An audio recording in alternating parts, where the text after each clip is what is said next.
My fiancée wanted to explore her feelings for a coworker 2 months before our wedding, so I ended everything and let them have each other. Guess who showed up again after 8 months? My fiancée wanted a hall pass to test drive her coworker before marrying me. I gave her something better, a permanent vacation from the relationship. Plot twist, he had a fiancée too. Read the whole thing, it's delicious. I'm Nate, 29 male. I work in aviation safety certification and flight software compliance, basically making sure the systems that keep planes from falling out of the sky meet federal standards. I spend half my life in hangars, airport offices, and regional terminals across the Midwest. The other half I spend on I-70 or sitting in MCI waiting for delayed flights. It pays well, and I'm good at it. I was engaged to Katya for 14 months, together for almost 3 years total. She's originally from Ukraine, came to the States for grad school, and stayed. Met her at a friend's birthday party at this rooftop bar in the Crossroads district. She was stunning, like stop mid-sentence stunning. Dark hair, sharp features, dressed like she'd just stepped out of a European fashion magazine. Way out of my league, or so I thought at the time. But she seemed genuinely interested. We talked for 2 hours about everything. Her transition to American life, my weird job that nobody understands, the best barbecue spots in Kansas City. She had this way of giving you her full attention, like nothing else in the room mattered. I was hooked immediately. The first year was incredible. She introduced me to her world. These elaborate dinner parties with her friends, where everyone dressed up and the food was always homemade and impressive. I introduced her to Chiefs games and hole-in-the-wall barbecue joints that she pretended to enjoy more than she probably did. We balanced each other out. Looking back, I was probably more accommodating than I should have been. She had strong opinions about everything. Where we ate, what we did on weekends, how I dressed when we went out. I went along with most of it because it seemed easier, and honestly, I wanted her to be happy. My best friend Cody called me whipped more than once. I told him he was just jealous. He told me I was just blind, but I wasn't a complete pushover. When she wanted me to skip my cousin's wedding because her coworker was having a gallery opening the same night, I said no. When she suggested I should find a job that didn't require so much travel because she didn't like being alone, I told her my career wasn't negotiable. I had a backbone. I just didn't use it as often as I should have. The engagement happened 14 months ago at her favorite restaurant on the plaza. I'd planned it for weeks, coordinated with the staff, had the ring hidden in my jacket pocket all through dinner. The ring itself was my grandmother's, a vintage piece with a center diamond and 2 smaller sapphires. I'd had it reset in a more modern band because Katya had specific taste, and my grandmother's original setting wasn't going to cut it. When I got down on one knee, she actually teared up, said yes before I finished the question, posted it on Instagram within 30 seconds. The picture got 400 likes in an hour. She changed her profile bio to Future Mrs. before we'd even gotten the check. Her parents flew in from Chicago the following month to celebrate. Her mom brought traditional Ukrainian pastries she'd spent 2 days making. Her dad brought his handshake and his expectations. Her dad, Victor, was this old-school Eastern European guy who shook my hand like he was testing my grip strength. Her mom, Irina, was warmer, but clearly had high standards for whoever was marrying her daughter. I passed inspection, apparently. Victor told me privately that he was glad Katya had found someone stable, someone who would take care of her. I took that responsibility seriously, maybe too seriously. We found an apartment together in a nice building near the plaza. Split rent 60-40 since I made more. Started planning the wedding for early June. Her parents offered to contribute toward the costs, which was generous considering the budget kept creeping upward. Katya had a vision. The venue had to be perfect. The flowers had to be specific.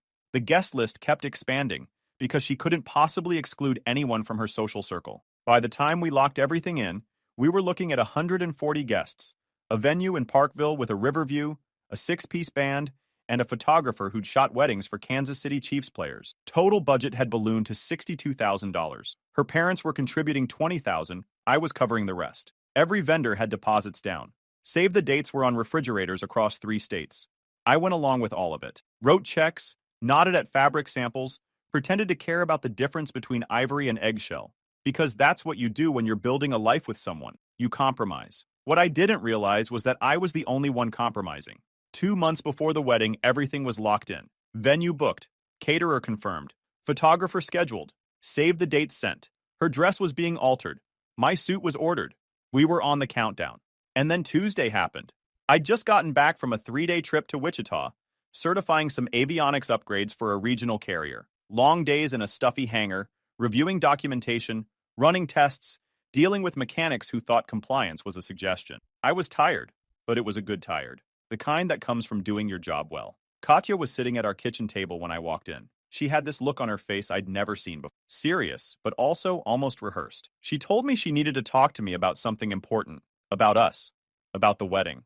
I sat down across from her, still in my work clothes, assuming this was going to be about seating arrangements or some vendor drama. I've been doing a lot of thinking lately, she said. About commitment. About being sure. I think we should take a break before the wedding. I asked what kind of break she meant. That's when she told me about Dmitri, a guy from her office. Some project manager she'd been working closely with on a big campaign. She said they'd developed a connection, an emotional connection, and she thought before she walked down the aisle, she should explore those feelings, just to be completely sure she was making the right choice. I sat there processing this.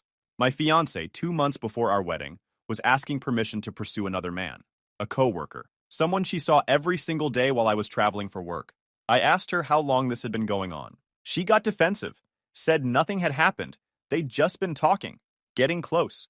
She said he understood her in ways that were different, that he was there when I was always gone. The accusation landed exactly where she wanted it to, like I was somehow responsible for her developing feelings for another guy, because my job required travel. So what exactly am I supposed to do during this exploration period? Wait for me. Give me space to figure out my feelings. She said it like she was asking me to pick up milk on the way home. If you really love me, you'd want me to be certain. You'd want me to come to our marriage without any doubts. She'd clearly rehearsed this whole thing, had her talking points ready, probably got advice from whatever friend told her this was a reasonable request. But here's where she miscalculated. She assumed I'd react the way I always did. Accommodate, compromise, put her needs first. Instead, I stood up.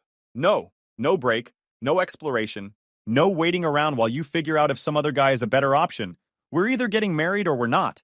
And if you need to explore feelings for a coworker, then we're not. Her face changed instantly. That rehearsed calm she'd been keeping up just broke. I'm not asking to break up, Nate. I'm asking for space, time to process. Don't you understand the difference? I understand perfectly. You want to keep me on the hook while you test drive someone else. That's not space. That's treating me like a backup plan. I looked her dead in the eyes. And I don't do backup plans. She started getting emotional. Said I was being unreasonable. That she was trying to be honest with me instead of just cheating behind my back. That most guys would appreciate that kind of transparency. I told her most guys would have walked out 30 seconds into this conversation. I was just slower to catch up. Then I asked for the ring back. Her whole attitude changed. The tears stopped. Her eyes went cold. You're serious right now? I've never been more serious about anything. It was a gift, Nate. You can't just demand it back because you're upset. The engagement is over. That means the ring comes back. That's how it works. We went back and forth for another 10 minutes. She tried guilt, then anger, then bargaining.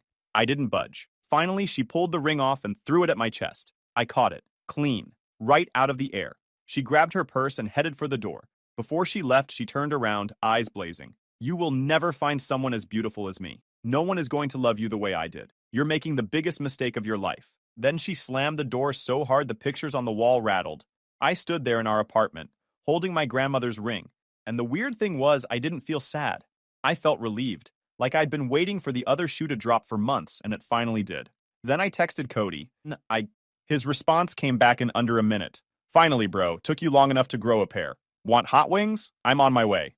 Cody showed up 45 minutes later with a bag of wings from our usual spot, a notebook, and this grin on his face like Christmas came early. He'd never liked Katya. Said she treated me like an accessory. Said she was more interested in having a fiancé than having me specifically.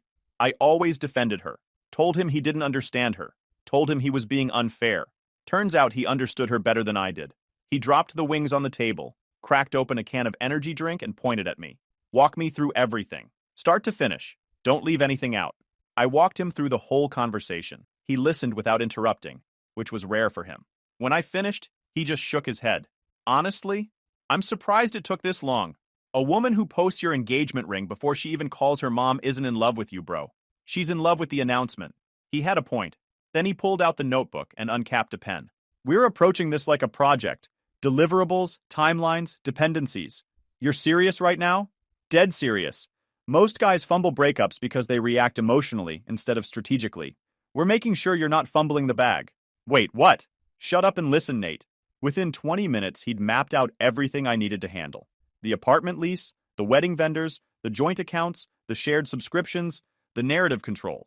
He'd even assigned priorities. High impact, low effort stuff first, the subscriptions. I hadn't even thought about those. Katya and I had combined basically everything over the past 2 years. Streaming services, grocery delivery, cloud storage, music, fitness apps, meal planning services. All under my accounts, all with my payment info. She used them constantly. Her entire digital life ran on infrastructure I was paying for. Cody circled that section of his list 3 times. This right here?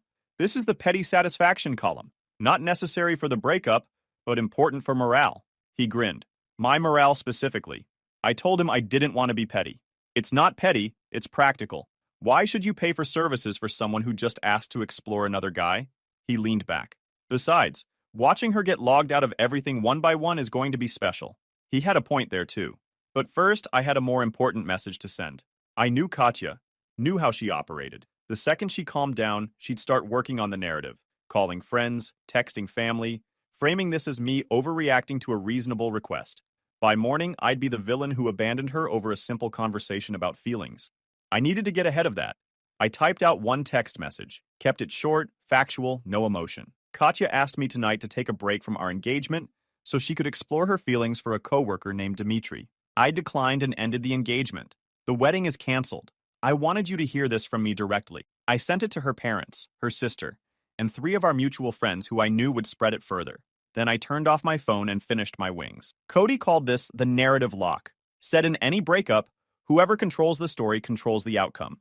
I just made it impossible for her to rewrite what happened without looking like she was lying about her own family receiving that text. By the next morning, the text had done its job. Her sister had screenshot it to their family group chat. 2 of the mutual friends had already told their entire friend circles.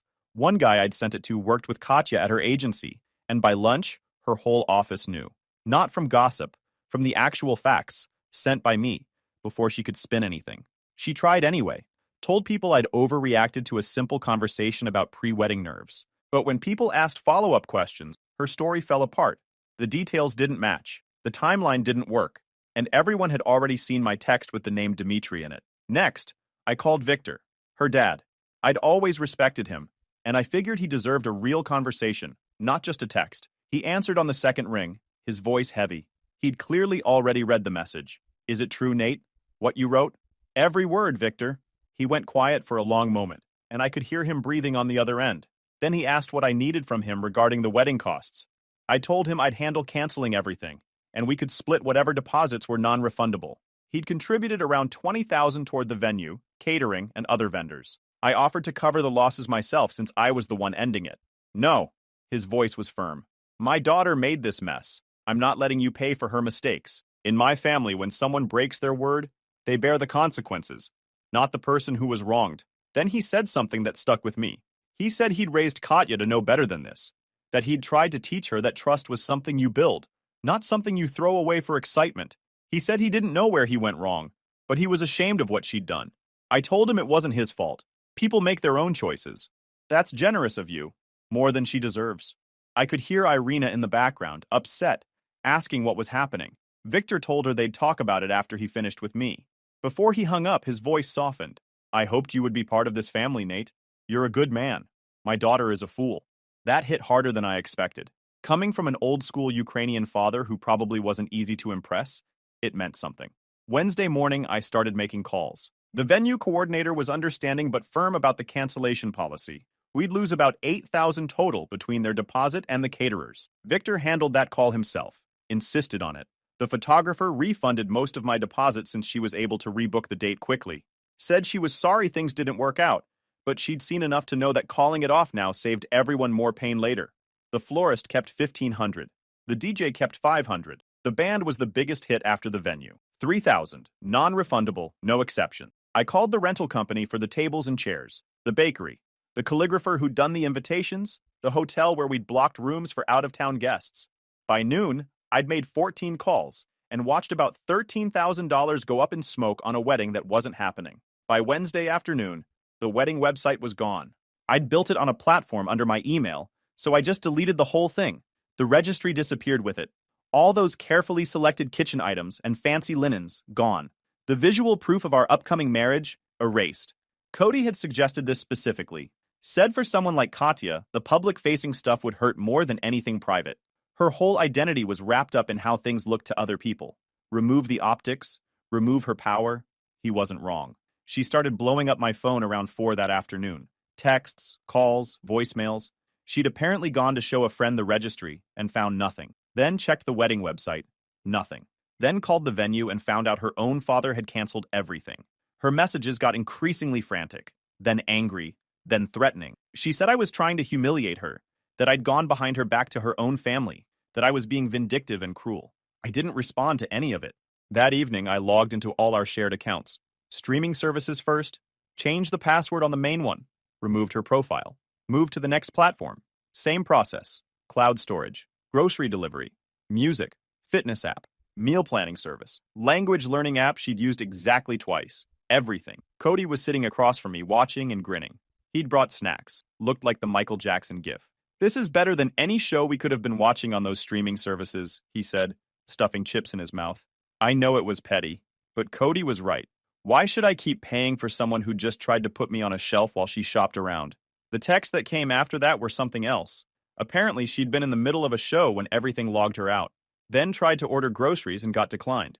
Then couldn't access the playlist she'd been curating for months. Then tried to use the cloud storage where she kept all her design files for work and got a password error.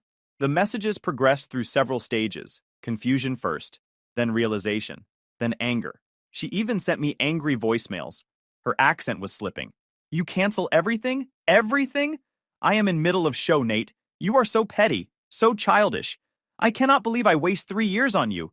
Thai shows, Duriv? You think this hurts me? This is nothing. You are nothing. Mudak." Cody died laughing when he heard this.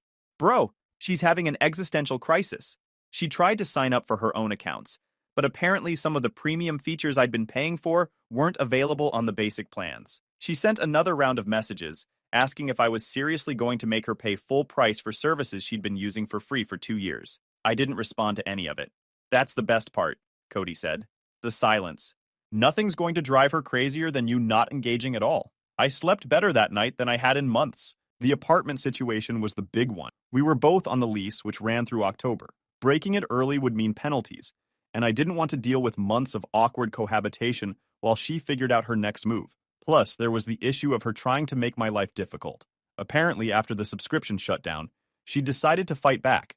She called my company's HR department, claiming I'd been harassing her, said she felt unsafe, demanded they do something about it, except there was nothing to do something about. I hadn't contacted her directly since the lease meeting. Every message she'd sent had gone unanswered. The text I'd sent to her family was factual and contained no threats or insults. HR called me. I forwarded them the relevant screenshots showing she'd been the one sending aggressive messages, and they closed the case in about 20 minutes. Then, she tried calling the apartment management to get me removed from the lease for creating a hostile living environment. Except I wasn't living there. I was staying with Cody temporarily while I figured out the move. And the building manager, who'd seen enough breakup drama to write a book about it, wasn't interested in getting involved in our situation beyond the paperwork. She also tried to get ahead of me with the wedding vendors. Called the venue pretending to be handling the cancellation herself, trying to redirect my deposit refunds to her account. The venue coordinator called me to verify. When I explained the situation, she flagged Katya's number in their system. The caterer got a similar call. Same result. Her attempts to get back at me weren't working because there was nothing to get back at. I wasn't engaging. I wasn't attacking. And she had no idea how to fight that. Thursday morning, I went to the leasing office and explained the situation. The manager was sympathetic. She said if one of us wanted to take over the lease solo, that could work. Or if we both wanted out, there'd be a 2-month penalty. I asked about my options specifically. She said if I could find a replacement tenant and Katya agreed to sign off the lease, I could be out within 30 days. I made some calls. A guy from my company had been looking for a place closer to downtown. I told him about the apartment, sent pictures, and quoted him the rent. By Thursday afternoon, he wanted it. Said he could move in by the 15th if the paperwork worked out. Now I just needed Katya to cooperate. I texted her a simple proposal. I'd move out. She could stay in the apartment through the end of the lease, and I'd cover my share of the penalty for breaking it early. Clean break, no drama. Everyone moves on. She called me instead of texting back. Her voice was different now, calmer. "I don't want you to move out, Nate. I want to talk about this. Really talk." A pause. I was hasty. Dimitri isn't what I thought. I made a mistake raising it the way I did. That's not changing. You can either agree to the lease terms or we're both stuck in an awkward situation until October. She got quiet, then asked where I was planning to go. Austin. My company's had a position open there for months. Regional manager for the Southwest Territory. More money, better weather, fresh start. I already talked to my boss. The job's mine if I want it. Silence on the other end. I think she'd assumed I'd stick around. Finding out I was leaving the state entirely wasn't part of her plan. She agreed to sign the lease paperwork the next day. Friday morning, we met at the leasing office. She looked like she'd been crying, but I could tell some of it was performance. We sat across from each other, signing documents, barely making eye contact. Before she left, she tried one more time. Can we just slow down? Maybe you're making this bigger than it needs to be. She looked at me with those eyes that used to work on me. I never actually did anything with Dimitri. It was just feelings. Feelings I could work through. The fact that you could even ask for what you asked tells me everything I need to know. I held her gaze. Someone who wants to marry me doesn't need to explore other options first. That's not how it works. She opened her mouth to argue, then closed it. Something in my voice must have made it clear there was no angle left to play. She walked out without another word. Saturday morning, Cody showed up with his truck. We spent 8 hours packing and loading everything I was taking with me. The apartment was mostly furnished when we moved in, so there wasn't much to fight over. My clothes, my gaming setup, personal stuff, some kitchen equipment I'd bought myself. Everything else stayed. By Saturday evening, my half of the apartment was empty. I left the keys on the counter with a note that said nothing more than, "Good luck." Cody thought that was too nice. He'd wanted me to leave a printed screenshot of her asking for the break, but I was done. I didn't need the last word. I just needed to be gone. Sunday morning, I was on I-35 heading south toward Austin. 12 hours of empty highway and podcast episodes about aviation history. Passed through Oklahoma City around lunch. Stopped for gas in Dallas around dinner. Texas plates started outnumbering everything else. I crossed into Austin city limits just after 9 p.m. The skyline lit up against the dark. New city, new job, new life. I didn't look back once. The first few weeks in Austin were a blur of logistics. Finding an apartment, setting up utilities, getting oriented at the new office. My territory covered Texas, New Mexico, Arizona, and parts of Colorado. Lots of regional carriers, lots of small airports, lots of flight time. The Austin office was different, more relaxed, more collaborative, less of the corporate politics I'd gotten used to navigating. My boss, a former Air Force guy named Paul, was more interested in results than appearances. He didn't care how many hours I logged or how many meetings I attended. He cared about whether operators passed their certification and whether clients were happy. The first month, I spent more time in the air and in hangars than I did at my desk.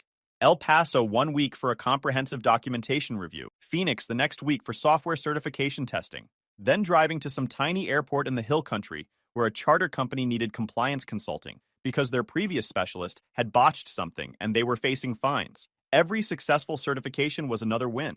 Every new client felt like proof I'd made the right call. The work itself hadn't changed, but my head was in a better place. I wasn't just clocking in anymore. I was actually invested.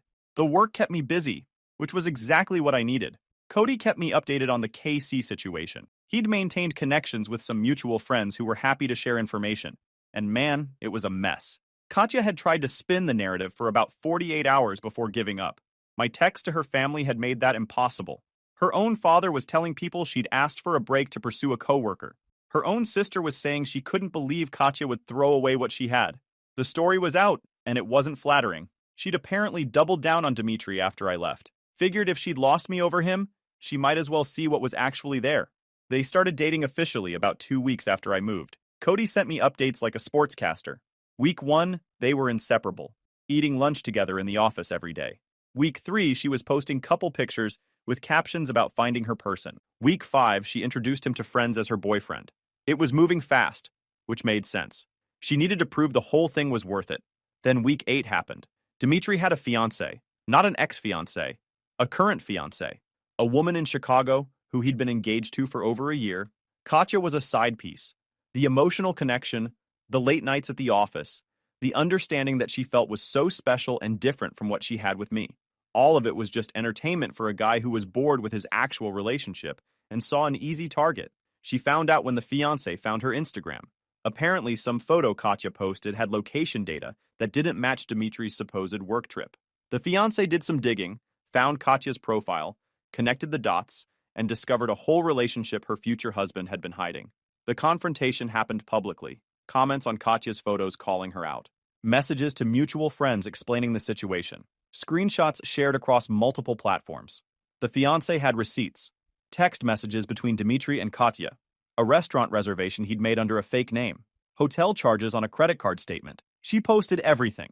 Everyone in Katya's social circle found out simultaneously that she'd left her fiancé for a guy who was playing her the entire time. To make it worse, Dmitry didn't even try to defend her. When confronted, he threw Katya under the bus completely, told his fiancée that Katya had pursued him aggressively and he'd just been too nice to shut it down, said she'd misread professional friendliness as romantic interest, basically made her look desperate and delusional. His fiancée didn't buy it entirely, but she wanted to believe it. They went to couples counseling, started posting photos together again within a month. He kept his relationship, his reputation, his comfortable life. Katya got nothing but public humiliation and a lesson in being someone's side piece. Cody called me the night it all went down, laughing so hard he could barely breathe, said he'd never seen karma work that fast. I didn't feel happy about it exactly, more like satisfied. Like the choice I'd made was the right one, and now there was proof. Katya went quiet on social media after that. No more posts, no more stories, no more carefully filtered photos of her perfect life. The image she'd spent years building was toast, and everyone knew it. Her agency let her go 3 weeks later. Officially, it was a restructuring. Unofficially, one of her co-workers told Cody that clients had started asking to work with different designers. Nobody wanted their brand associated with the woman whose messy personal life had just played out across Instagram. In the creative industry, reputation is everything. Hers was gone. Meanwhile, I was thriving. Hit my sales targets for the first quarter. Got positive feedback from 3 different clients about my certification work. Started building a routine in Austin. Gym in the morning, work during the day, exploring the city on weekends. I found a great apartment near downtown with a view of Lady Bird Lake. Started hiking the trails on weekends. Joined a recreational volleyball league through work. Made friends with some guys from the office who were also transplants from other cities. For the first time in years, I felt like I was actually living my own life, not constantly adjusting to what someone else wanted, just doing my thing. Honestly, it was great. 6 months after moving to Austin, I was doing better than I'd been in years. More settled, more confident, more like myself. The job had turned out even better than expected. My territory was expanding, my numbers were solid, and my boss was already talking about a promotion to director level within the next year. I'd started dating casually around month 4. Nothing serious, just getting back out there. Then I met Rebecca. She was a sales engineer for a different aviation company. We met at a conference in Dallas, ended up at the same dinner table with a group of people, spent the whole meal talking to each other and ignoring everyone else. She was smart, direct, and had this dry sense of humor that caught me off guard constantly. Our first actual date was at this taco place she swore had the best al pastor in Texas. She was right.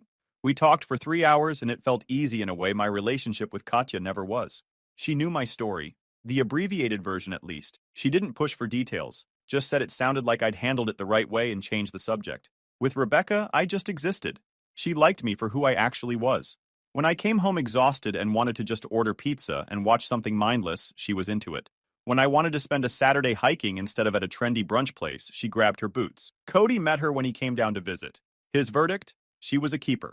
Said she was the first girlfriend of mine who actually seemed interested in me, rather than in having a boyfriend. Through the grapevine back in Kansas, I kept hearing bits about Katya's life. She'd moved back to KC after staying with her parents in Chicago for a while. Her design career had stalled, because the whole drama had played out in front of her professional network. Victor and I had stayed loosely in touch. He'd text me occasionally, send news about the Chiefs, or ask how the job was going. Never mentioned his daughter directly, but the subtext was always there. 8 months after the breakup, this happened. My company sent me back to Kansas for a week. Big client meeting, regulatory review, the kind of thing that required my specific expertise. I'd be in town for 5 days. I wasn't worried about running into Katya.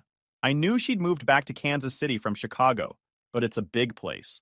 The odds of randomly crossing paths were basically zero.